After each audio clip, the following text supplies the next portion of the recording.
So, since it's such a small group tonight, we'll keep it pretty short, pretty non-formal. Just kind of go through some of the stuff that we've uh, gone over the last couple of weeks. I've had some interesting conversations with a few homeowners. I've had some interesting conversations with some officials as far as the rules and stuff that can be enforced, things like that going forward.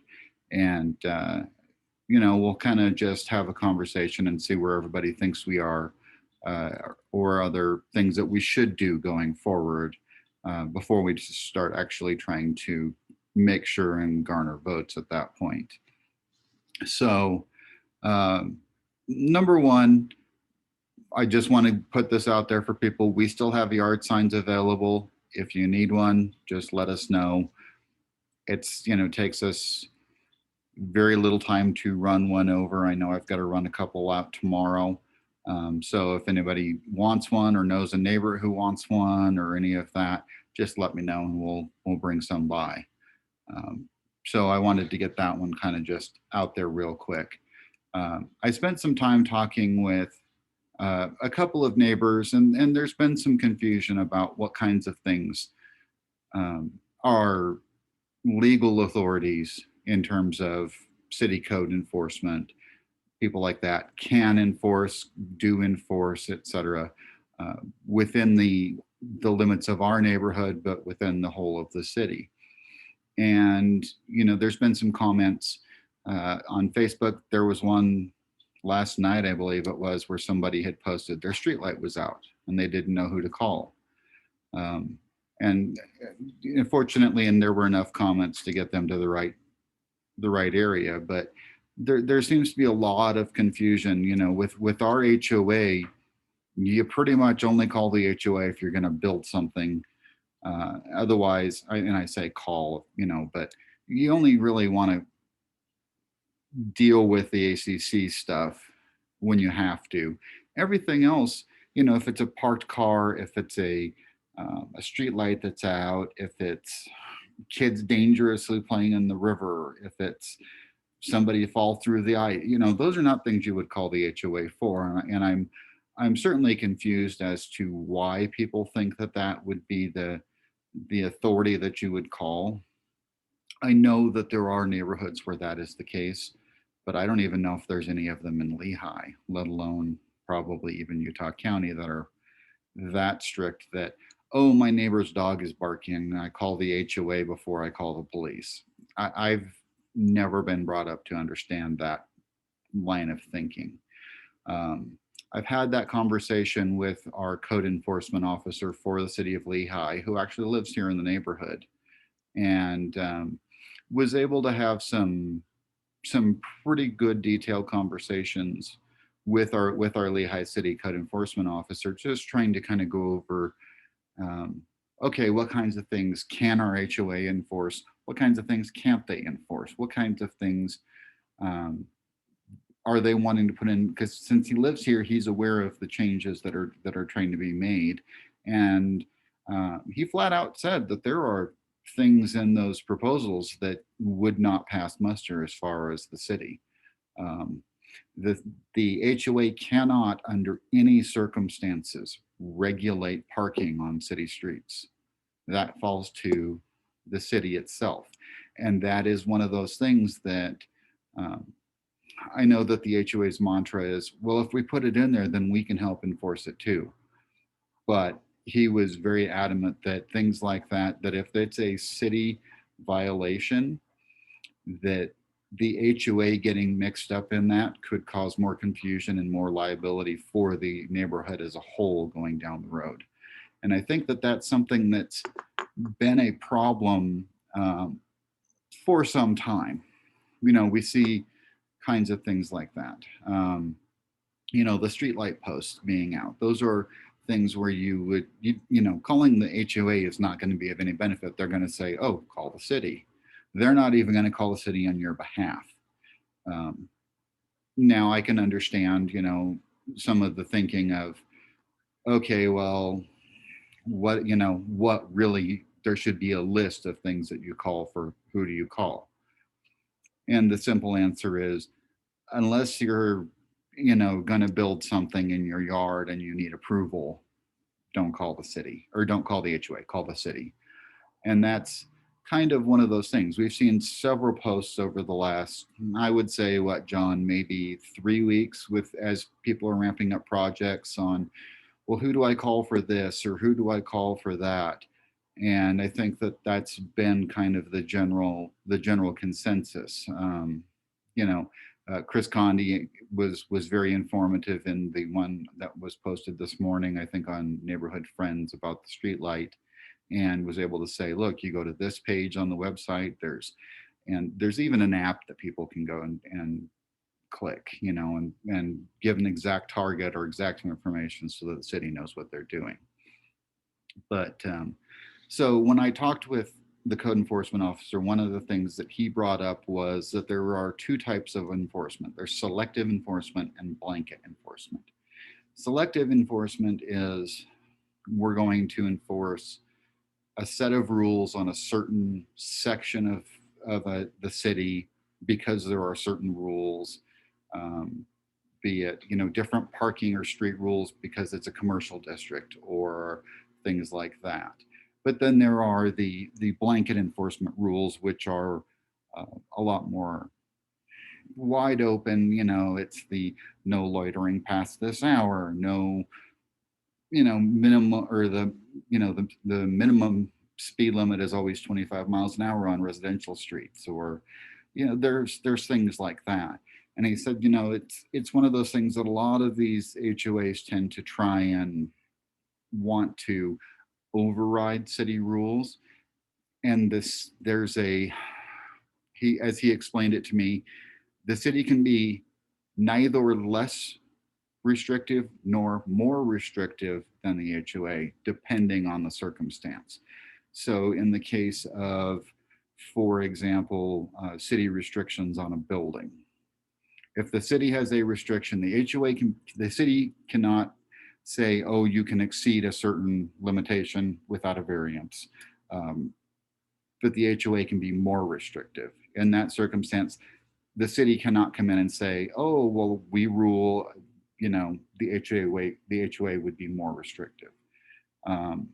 So there's these all sorts of confusion as to how do we go about that.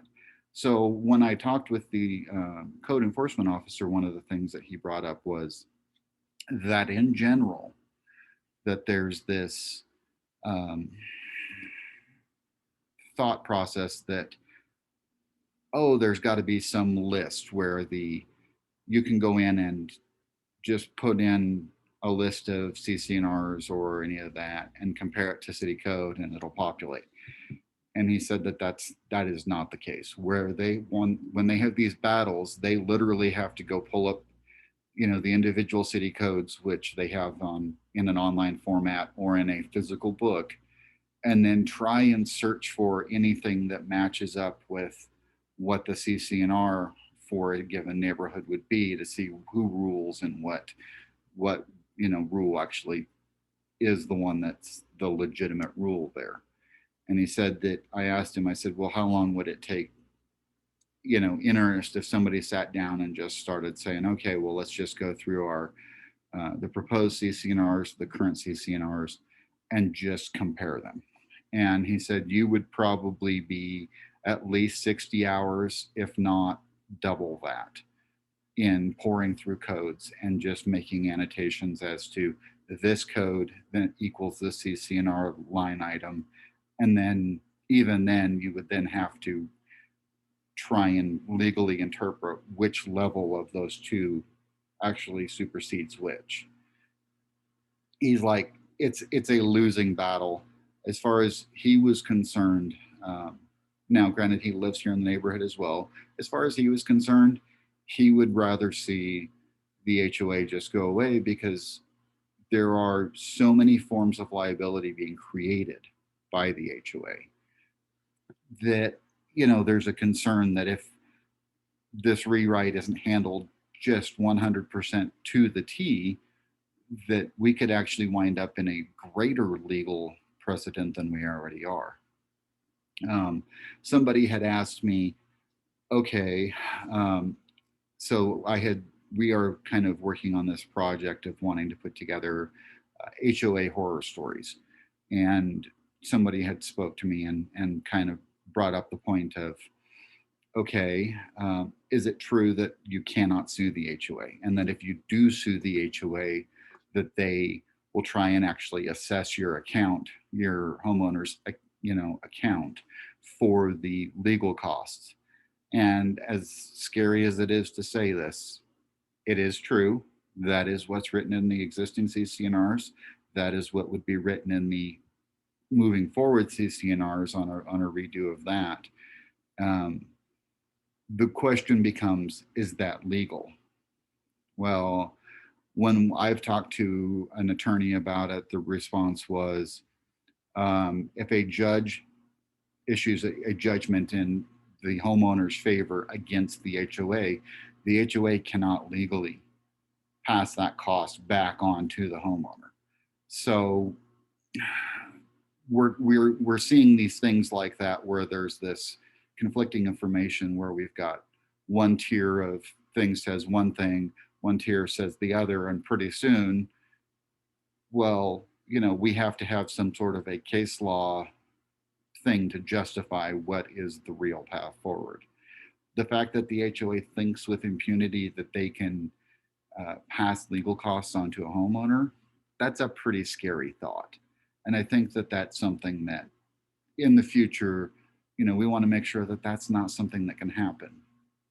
So, as we've talked about a lot of that and these conversations have come up, we've had other questions that have come up. Melinda Hyde, who I don't believe is going to be with us tonight because I think they're traveling, had asked me a couple questions via a Facebook message day before yesterday and said, if the HOA is disbanded, what will happen to the contract with Parker Brown? What will, would the CCNR still be in place, or would any new CCNRs be included? How does that process all play out? So I kind of want to answer those in reverse order. Would any of the new CCNRs be included? Anything if we were to disband before a rewrite was passed, anything that's in existence now, which is the old 2003 variant of the CCNRs, would be something we'd have to fight with. Any CCNRs as part of this process to get rid of the HOA, we want to get rid of the CCNRs. So this becomes a multi-step process. We have to eliminate the existing CCNRs and then go ahead and actually work on getting rid of the board and the nonprofit corporation. And it kind of has to be done in that order. So that kind of answers the two questions. Would there still be CCNRs in place? No, there would not be. The new CCNRs would of course not be included. Our contract with Parker Brown was for a year, and that was done. We're guessing May of last year. I don't have an official answer on that. John is probably looking it up for me at this very moment. But our contract was for a year, and then it's supposed to go month to month after that. So there's some of that is kind of an in process. In the short term, John, do you have an answer? May 1st of 2020 is when Parker Brown started. Okay, so May 1st. So realistically on that initial contract, we have a couple of months left that we have to pay for. And then after that, we're supposedly month to month on that. So the contract with Parker Brown would be, even if we had to write the check for the remaining amount of that, is next to nothing as far as the HOA before being disbanded. I would love to see it done by May 1st. I don't think it's going to be done by May 1st. And that's just the realistic point of trying to talk to 634 homeowners. And that's kind of moving forward where we need to concentrate efforts, is now trying to just talk to all of our neighbors. People walk down the street, down the sidewalk, I try and just catch them and if I haven't met them, find out who they are, find out where they live, just have a brief conversation.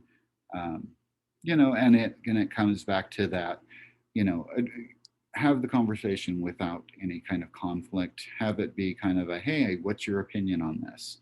You know, and listen to what their opinion is, and you know, be sure that you can, you know, factually and intelligently speak to them and say, oh, well, you know, well, okay, I get that that's one of your concerns. Here's what the actual thing, you know, here's what the fact is. So it's just about that, continuing to be informed and educated about what's going to happen and what could happen and what should happen. Um, so yeah, that's kind of the, you know, where we're at least as far as at the moment with all of that. So the things that we're doing moving forward, you know, we want to make sure that we try and reach everybody, whether that's, you know, you guys talking to your neighbors and people you know throughout the neighborhood, whether that's sending out another mailer. I mentioned briefly the HOA horror stories videos. We've got a few people who are online to take part of that, and we're kind of looking for major violations. You know, we're not so much a person who, oh, I got a $40 fine and I'm upset about it. More of, hey, I was at the point of having to drag attorneys into this to settle this, or something along those lines. And because we want people to understand, look, this is what can happen to any single one of us. You know, any single one of us could be where the Sunquists were dealing with their house. Any single one of us could be where, you know, a lot of our neighbors are, where people who've been put through the ringer uh, for no other reason than they had a weed in a neighbor's yard that they got fined for repeatedly, or that you know, any of those types of things. So that's kind of a big part of it. Uh, we're certainly open to sending out a mailer, sending out another flyer, something along those lines too, to kind of help keep this in the forefront on everybody's minds. Um, I did speak with one of our board members day before yesterday, and when I asked where they were at in the process, because when we had our town hall meeting, that was one of the questions, you know, was, well, how long do we envision this taking? And the answer was, oh, we think a couple of months it'll be done. They do not even have all of the feedback from the town hall processed and submitted back to the attorney to do rewrite number 2. So they're working about 3 or 4 hours, you know, during their monthly meeting to try and churn through some of that information. But I would say that they're probably not going to have the information back to the attorneys uh, for another month or two before they're even asking for a rewrite. Um, and then, you know, who knows how long this goes beyond that. This rewrite process could take more than a year. In fact, I would say probably we're getting close to a year that's already been invested in this. Pre-town hall, they probably started this process, we would guess, somewhere around this time last year, because they started it after the annual meeting. We don't know how, you know, how early, what time, whatever it is. But that's, you know, a big part of it. Um, we've also done the MailChimp email list, and that's something that we've definitely wanted to focus on and just try and get more people involved in that, and see where we're at, you know, on that.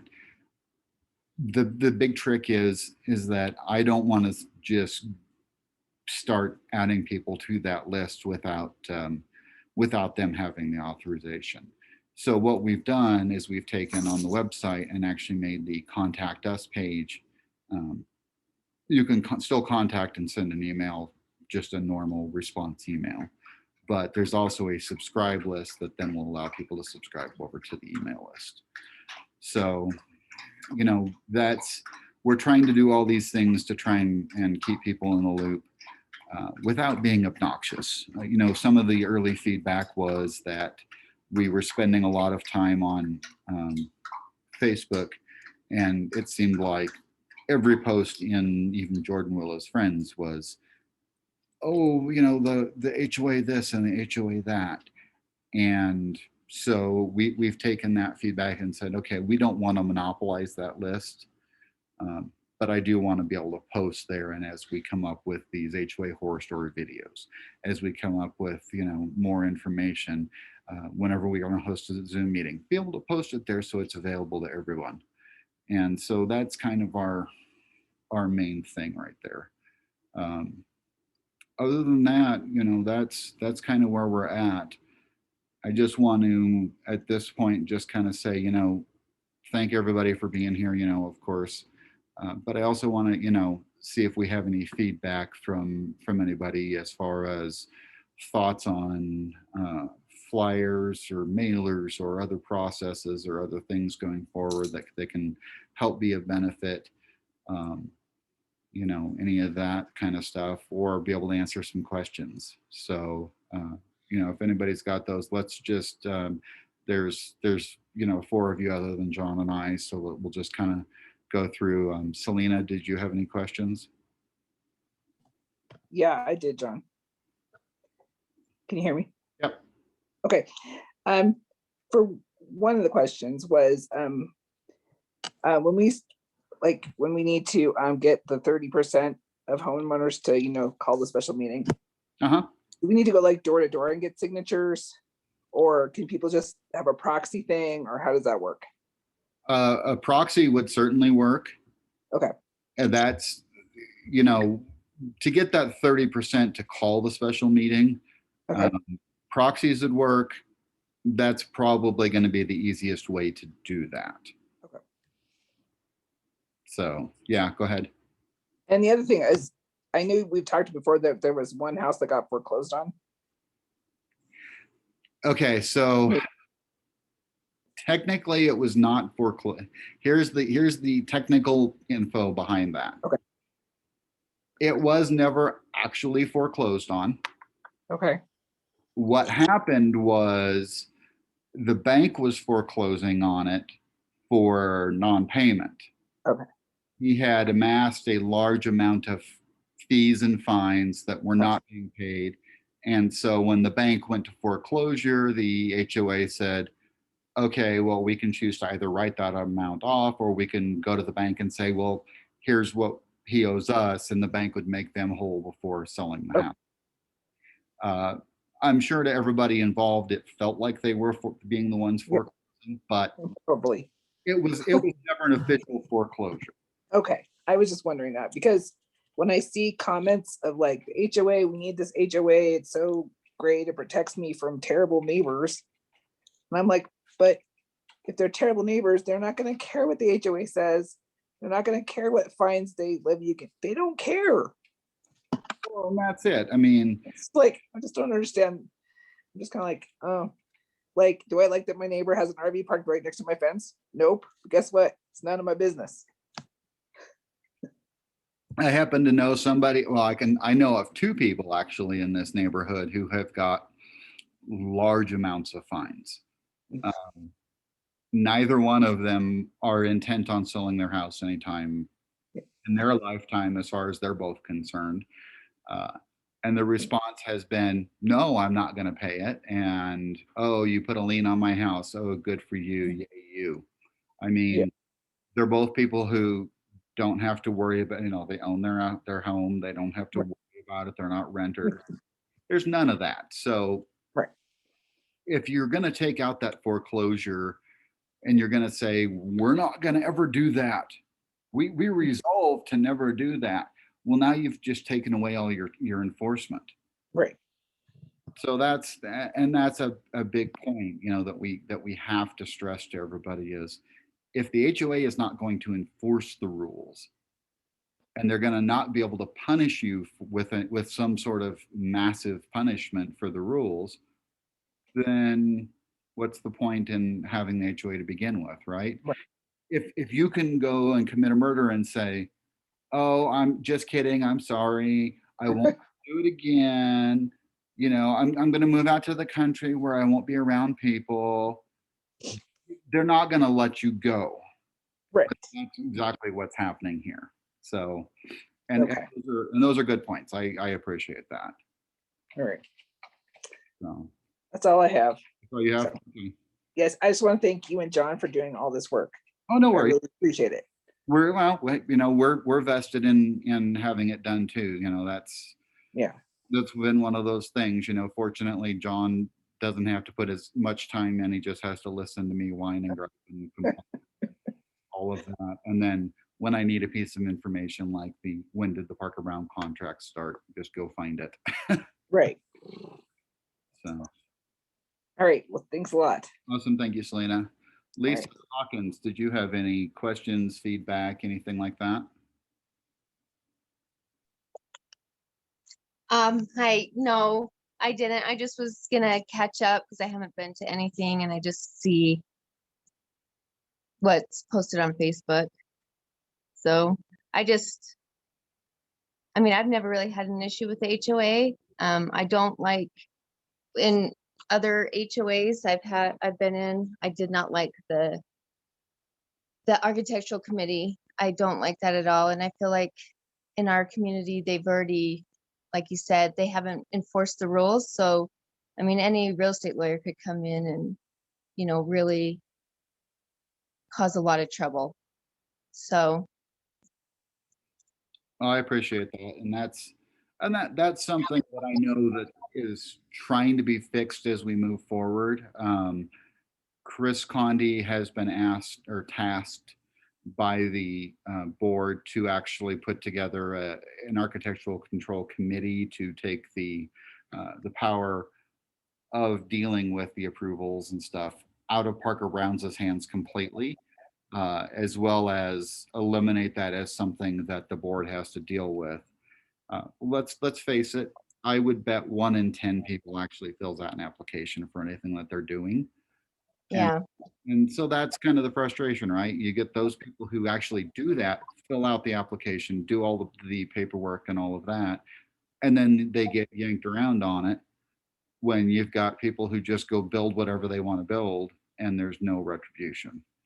And I think that, like you say, a good real estate attorney could come in and tear this place apart in 5 minutes, probably, you know, and I think that that's kind of the danger and that's the trick too, you know, is trying to avoid that and eliminate that liability.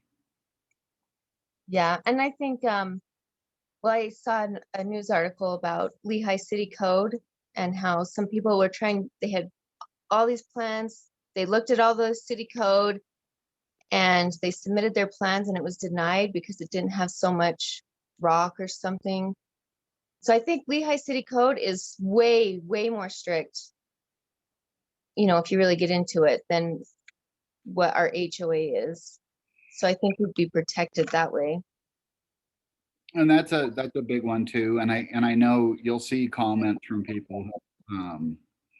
One of them that has commented online has been like, well, there's a house over on this side of, you know, it's not in our neighborhood, you know, but if you look at the one house on one corner and one house on the opposite corner, that, you know, one of them is complete trash with dead vehicles parked in the yard and the others are really nice. Okay, well, it's not in our, first of all, it's not in our neighborhood. You know, our neighborhood is already built out. Okay, yes, we still run the risk that somebody could trash their property, but let's face it, on average, these are $500,000 homes. If you need to be told not to trash a $500,000 home, I would be, you know, shocked that you actually own one. And on top of that, realistically, I know exactly what house they're talking about. And realistically, that house has been, the one that's trashed has been there forever. You know, it's been there for probably well longer than before there were paved roads out on this side of Lehi. I mean, it's a trashed house, and I would be willing to bet the city either doesn't get complaints on it because everybody knows that that's what that is, or they've just gotten complaints and just can't do anything with it because it's so old. How is the neighborhood preservation officers in Lehi? I've never dealt with them. We have the code enforcement officer lives here. I don't see any necessarily specifically any issues. His name is Levi Lewis. He's a Lehi police officer slash he does code enforcement for him most of the time. He is, he's an incredible guy. If you actually sit and talk to him, he has a lot of knowledge about every aspect of what goes on in this city. And I think that it's one of those, he is such a great resource just for the neighborhood in general. And I would be willing to bet that nobody from the board has ever even spoken to him about any of this. And I think that if they haven't, I mean, last I talked to him, they had not at least. And if they haven't, I mean, that's such a wasted resource because he can tell you what kind of things they can enforce, in terms of the city rules and things like that. But even he noted like, okay, with a barking dog, for example, that the HOA can't do anything about it in our neighborhood because it's all public streets. It's all of that. So all of the access for the lots comes to a public street. There's no gates, there's none of that. So you don't call your HOA if you have a barking dog, you call the police. The police have to record, I think he said 7 to 9 different times instances of this type of a behavior. And then once they have that recorded at a certain point, then they can take it to a judge or to a magistrate who can issue a warrant to where if it happens again, then they can go ahead and seize the animal.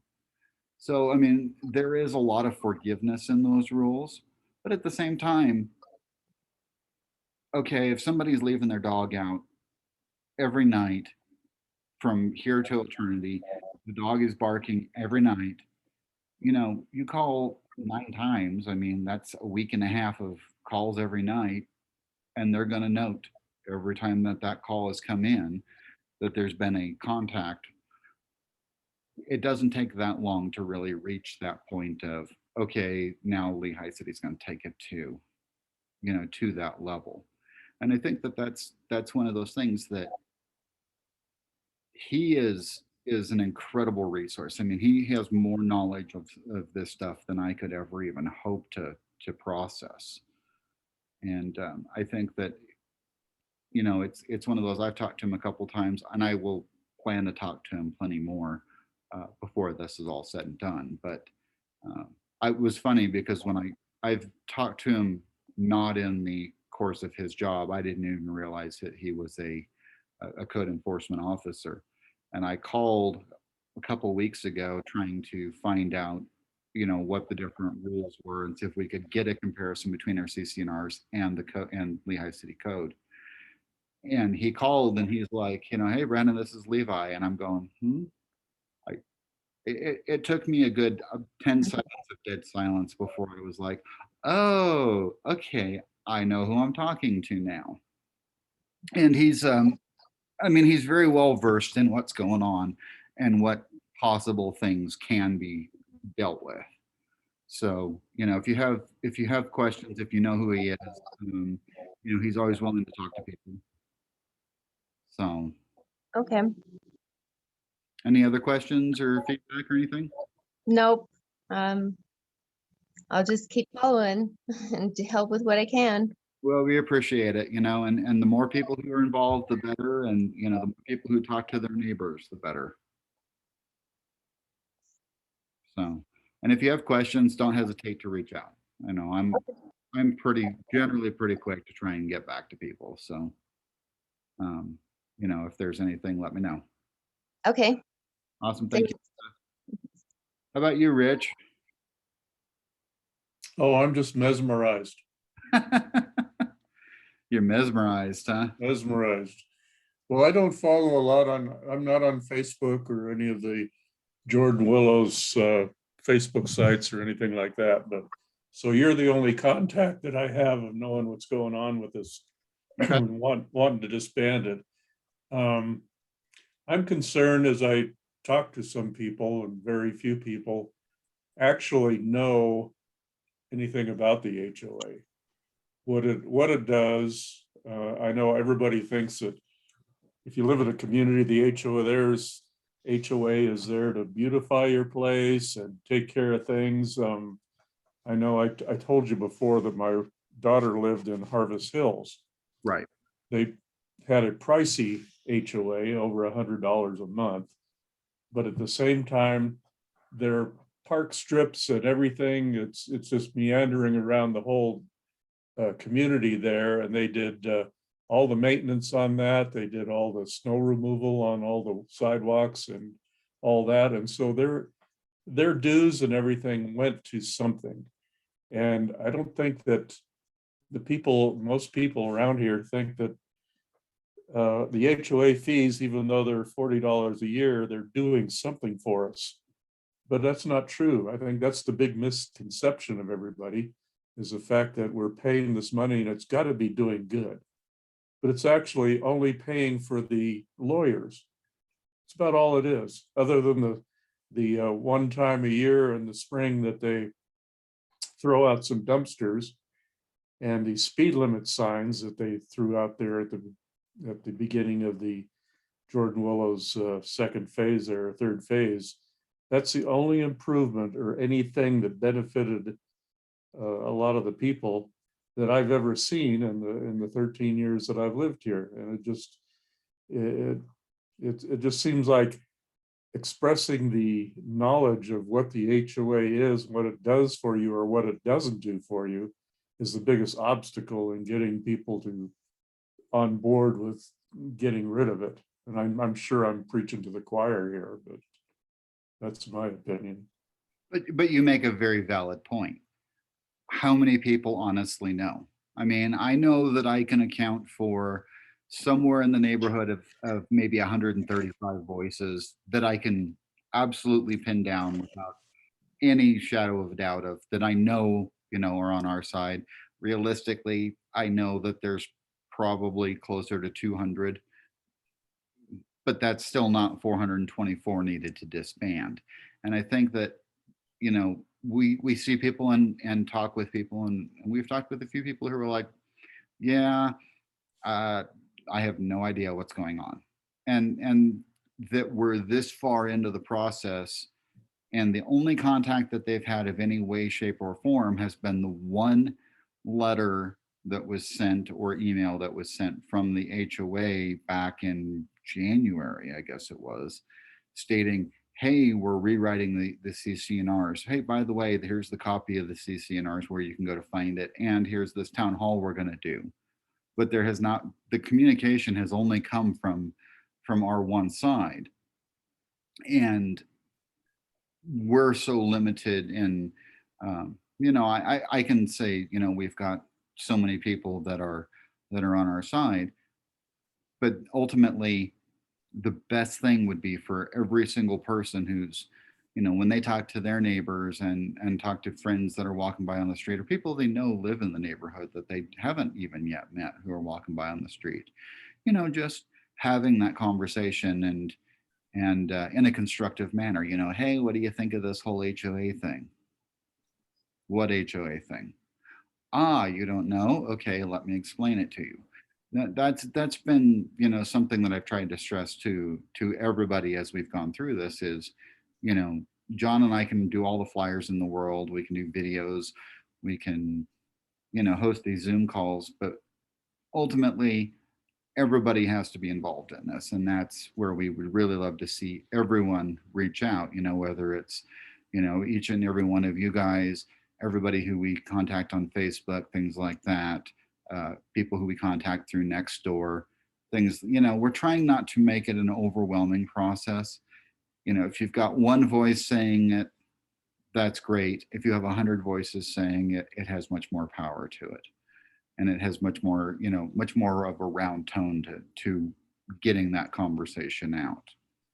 So how many people do you think right now would sign the petition? I haven't signed that yet because I haven't been on, but. So as far as we have a change, so as far as doing a petition to actually have the the HOA call a special meeting to put forth the, the actual motion to disband the HOA and eliminate the CCNRs. If I had to make a guess, the official number, I think we're probably at the 30% to call that. But the trick is, just that somebody then has to go and actually gain those proxies or some official recognized form to be able to submit to the board, hey, here's 30%. We ask you to call a special meeting.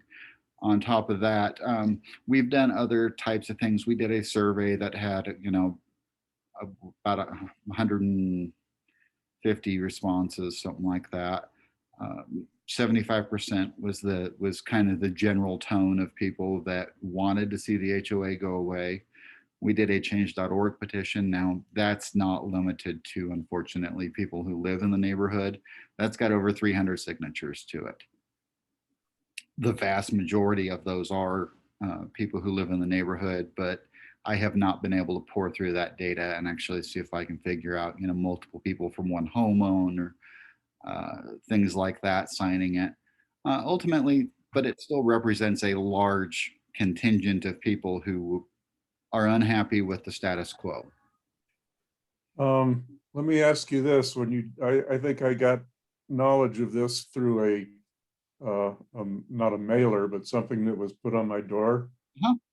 And I don't know how successful that would be, but I'm wondering if, rather than trying to explain the rules of the HOA or why we have or why we shouldn't have an HOA, if it listed, and you'd probably have to get permission from everybody, that would list all the people, at least addresses maybe, of all the people that want this disbanded, and say the simple message of the mailer or flyer would be to please join us. This is how many we are. This is how many we need to overturn this HOA, and make it look like we have a substantial amount of people that are willing, that are, riding this wave, and we need more help. I just wondered if something like that would work. It's not a bad idea. You could even go as simple as if you had, say, 10 homeowners who were willing to have their names down, and then, put plus over 100 others.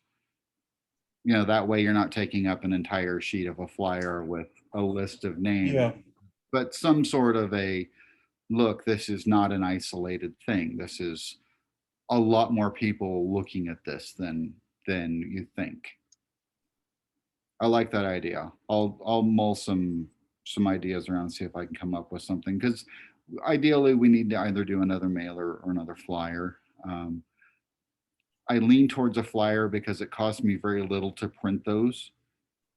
And, we had, I want to say, about just shy of a dozen people involved in the distribution of it. And it took us, what, John, 3 hours, maybe? Something like that. About 3 hours. So, I mean, those flyers went out very quickly. And I think I lean towards that only because that is a cheaper solution. If we do a mailer, even if we go under the cheapest circumstances, I want to say we'd be about $350, $400 for a postcard sized mailer, which that doesn't give you a lot of room for information.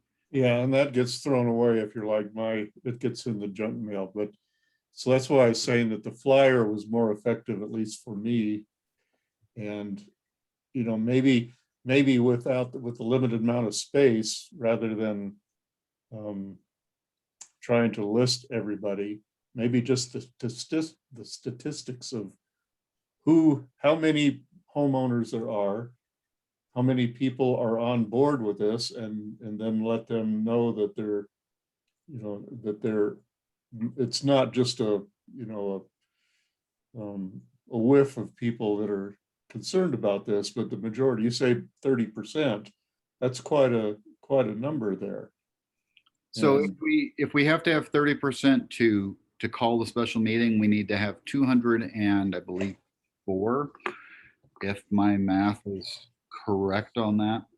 We have to have 424 votes to pass any kind of resolution. So to eliminate the CC&Rs and disband, we've got to have at least 2/3. And who does that go to? That vote?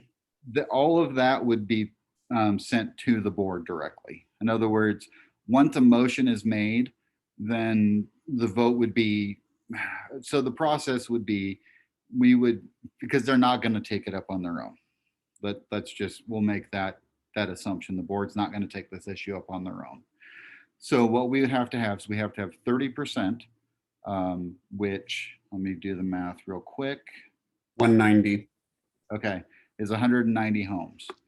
So we have 190 votes, or 190 homes represented that want to call a special meeting. Once we have that, then the board will ask for, of that 190 homes or represented proxies, how many of that are wanting to, basically somebody would make a motion and say, I move that we abolish the CC&Rs, disband the HOA, and dissolve the corporation. And then they would, of course, ask for, how many of that votes equals that, at which point then they would send it to a full membership vote. The full membership vote is the part that always takes the longest. That's the part that, if you remember with the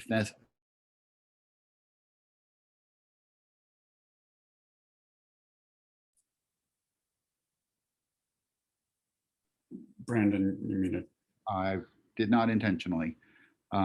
But so that the portion of actually garnering the final membership vote, that part of it's what takes the longest. And so that part of it, if you remember when they did the fence or the animal amendments, somebody came around and went door to door, and they had a clipboard, and you could see the homeowner's name and address, and then sign whatever your vote was, but you couldn't see what other people had voted, of course. So that's that process that happened, right? So we'd have to do that, and then as long as we had the 424 votes, then at that point it's just a matter of turning that number back into the HOA board, and then they have no option but to do all of the final paperwork and disband. That's kind of the key trick here. Is there's 634 homes in this neighborhood. We have to have 424 to actually make any kind of headway on that. But And how does the board validate the tally of the petition signatures? that's yeah. So there'll be a list that we would actually get from the board, and somebody would have, whoever's doing the going door to door has to verify the identity of the person, and then that person is the one who has to sign for the vote. So you vote, and then you actually have to sign your signature that it's an official vote for that residence. Okay, that's great if the homeowners live there. What about how many are rental properties where the absentee owner would never get this info? I've been trying to actually get that. As long as I don't think it's a large number. I would, if there's more than a dozen, I would be shocked. But stranger things have happened. I mean, with 634 homes, there could be a larger number of rentals than we know. But that is something, so that list would get supplied by the HOA after that motion was made. Okay. They have to supply that list. And if there are people who are from out of state, you would either mail them a proxy vote after making contact with them over, whatever means was required via either email or phone to make an official, confirmation of address, et cetera. And then you would probably have to mail them a proxy form. As long as we have 424 votes, It doesn't matter, if some of those are people who don't live here that are non-resident owners. That's kind of that big trick is hitting that number. Okay. So any other questions? I'm good. Okay. And then So, Rich, I do have one quick question for you. You did say you're not on Facebook and everything. You first heard about it, the movement to disband the HOA through the flyer. Just to make sure we're hitting all of our bases on trying to communicate with people, how did you hear about tonight's Zoom meeting? Through Brandon's email. So once I heard about this organization, that's when I got on the email and contacted him, and he set me up with I guess a link, and then I followed up on the Zoom meetings, which I'm grateful for. It's too bad that there's 6 of us instead of 106 or 206. at least though, Rich, we do record these videos and we do publish them on YouTube and link them back to the website, link them back on Facebook as well and Nextdoor, so that there's a number of ways people can go watch the video again. That way, if they weren't here, like I know 2 different people that are normally here at the meetings are both either, and they're involved with family items tonight. And so that's kind of a big trick. I know, yeah, you're on our mailing list. So I know that's, how you're getting updated on those. And that's one of those things. It's trying to hit as many angles as we can, right? That's what we need to be doing. Yeah, I think there's a lot of people that are really not, in this day and age, not into Facebook or emails. So that's where I think that the down and dirty, the old school flyers, where they have to remove it from their door and make it as maybe as entertaining or as attractive as or obnoxious as possible, to get their attention to look past the, hey, it's just a flyer, HOA, blah, blah, blah. If there's a way to try to get around that through graphic arts or big type, or I don't know, have them dip them in some kind of skunk oil or something to get their attention. Well, and that was, with that first flyer doing the Uncle Sam image, that was one of those things that we put a lot of thought into. A few people said that they did not specifically really appreciate the image that was chosen for that. They felt it was way too in your face. I was a little confused, frankly, when it sat on I looked at it, it sat in the mail or sat on the table along with the other stuff. And then I looked at it and noticed that, hey, we want you. And then I had to almost interpret it a little bit. So just that was my first reaction. But once I got into it, that's when I really started reading it and getting interested in it. Well, and that's been my point to everyone that's made the comment of, oh, it was a little, obnoxious or a little offensive or a little too strongly worded or whatever it is. It's like, that's great, but you looked at it, right? That's the whole goal, is to get somebody to look at that, whatever it is, whether it's the yard signs, keeping the yard signs real simple with, 3 lines of text there, or trying, the banner we have on the front of our house, or those flyers, or whatever it is, trying to keep stuff as pointedly simple as where it's the, hey, I want you to do this. There's that mantra of doing, trying to get the draw in. And even if it offends somebody, as long as they look at it, right, that they're going to probably get over, oh, I'm upset about that, because then the issue itself is going to resonate with them. Well, there isn't anything you can do nowadays where it doesn't offend somebody. So Pretty much. like you said, it's getting a message out there, and if it's offensive to some, then everybody's going to applaud it on the other end of the spectrum. No, and that's pretty much it. And then the last person who's here with us, the 717 phone number. I probably should know that number. I think I've seen it before, but did you have any feedback, questions, etc.?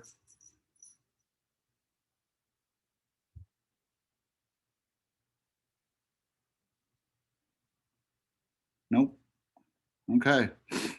Well, I think everybody, that's probably a good stopping point for the night.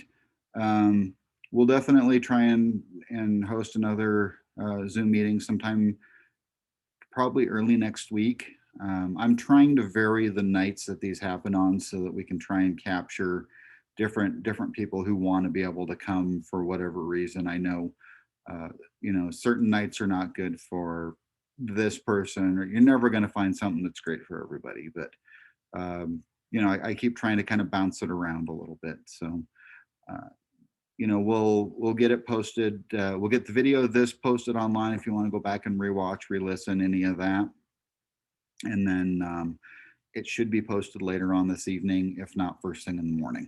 And then other than that, it's we'll keep everybody up to date as to when the next meeting will happen. And then, in between, if we come up with other ideas, things like that, we'll definitely reach out to everybody and try and make sure that everybody's on board and, make this a community decision, because that's ultimately what this is about.